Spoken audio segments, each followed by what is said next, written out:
Hi hello ನಮಸ್ತೆ. Different ವ್ಯೂವ್ಗೆ ಸ್ವಾಗತ. ವೀಕ್ಷಕರೇ, ನಮ್ಮ ಡಿಫ್ರೆಂಟ್ ವ್ಯೂವ್ನಲ್ಲಿ ಇವತ್ತು ಒಂದು ರಾಜಕೀಯ ಸುದ್ದಿಯನ್ನು ಹೊತ್ತು ತಂದಿದ್ದೇವೆ. ಅದೇನೆಂದರೆ, ನಾನು ಸಿಎಂ ಆಗಬೇಕು. ಇತ್ತೀಚೆಗೆ ರಾಜ್ಯ ರಾಜಕೀಯದಲ್ಲಿ ಬರೀ ಮೂಡ ಪ್ರಕರಣದ್ದೇ ಸದ್ದು.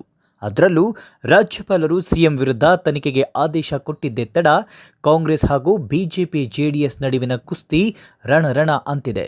ಬೆಳವಣಿಗೆಗಳು ಹೀಗಿರುವಾಗ ಕಾಂಗ್ರೆಸ್ ಹೈಕಮಾಂಡ್ ಸಿಎಂ ಪರ ನಿಂತಿದ್ದು ಎಲ್ಲ ಸಚಿವರು ಕೂಡ ಒಗ್ಗಟ್ಟಿನಿಂದ ಹೋರಾಡುವಂತೆ ಹುಕುಂ ಹೊರಡಿಸಿದೆ. ಇದೆಲ್ಲ ಹಳೆಯ ವಿಷಯ. ಆದರೆ ಕಾಂಗ್ರೆಸ್ ಹೈಕಮಾಂಡ್ನ ಒಗ್ಗಟ್ಟಿನ ಸಂದೇಶದ ನಡುವೆ ಕಾಂಗ್ರೆಸ್ನ ಹಿರಿಯ ಶಾಸಕ ಆರ್.ವಿ. ದೇಶಪಾಂಡೆ ಹೇಳಿದ ಒಂದೇ ಒಂದು ಮಾತು ರಾಜ್ಯ ಕಾಂಗ್ರೆಸ್ನಲ್ಲಿ ಸಿಎಂ ಕುರ್ಚಿ ಕಾಳಗ ಗಿನ್ನು ಬೂದಿ ಮುಚ್ಚಿದ ಕೆಂಡದಂತಿದೆಯಾ ಅನ್ನೋ ಚರ್ಚೆಯನ್ನೇ ಎಬ್ಬಿಸಿದೆ.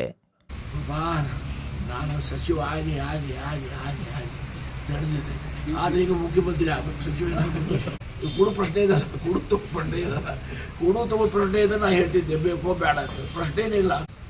ವಯಸ್ಸಿಂದ ಸಿದ್ದರಾಮಯ್ಯಗಿಂತ ದೊಡ್ಡವ ನಾನು, ಒಂದು ವರ್ಷಲೇ.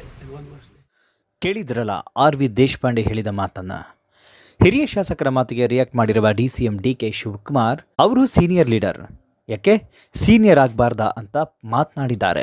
ಜಮೀರ್ ಅಹಮದ್ ಖಾನ್ ಮಾತನಾಡಿ, ಸಿಎಂ ಆಗಬೇಕು ಅಂತ ಯಾರಿಗೆ ತಾನೇ ಆಸೆ ಇರಲ್ಲ, ನನಗೂ ಆಸೆ ಇದೆ, ಆದರೆ ಸಿಎಂ ಕುರ್ಚಿ ಖಾಲಿಗಿಲ್ಲ, ಸಿದ್ದರಾಮಯ್ಯನವರೇ ಸಿಎಂ ಆಗಿರ್ತಾರೆ ಅಂತ ಹೇಳಿದರು.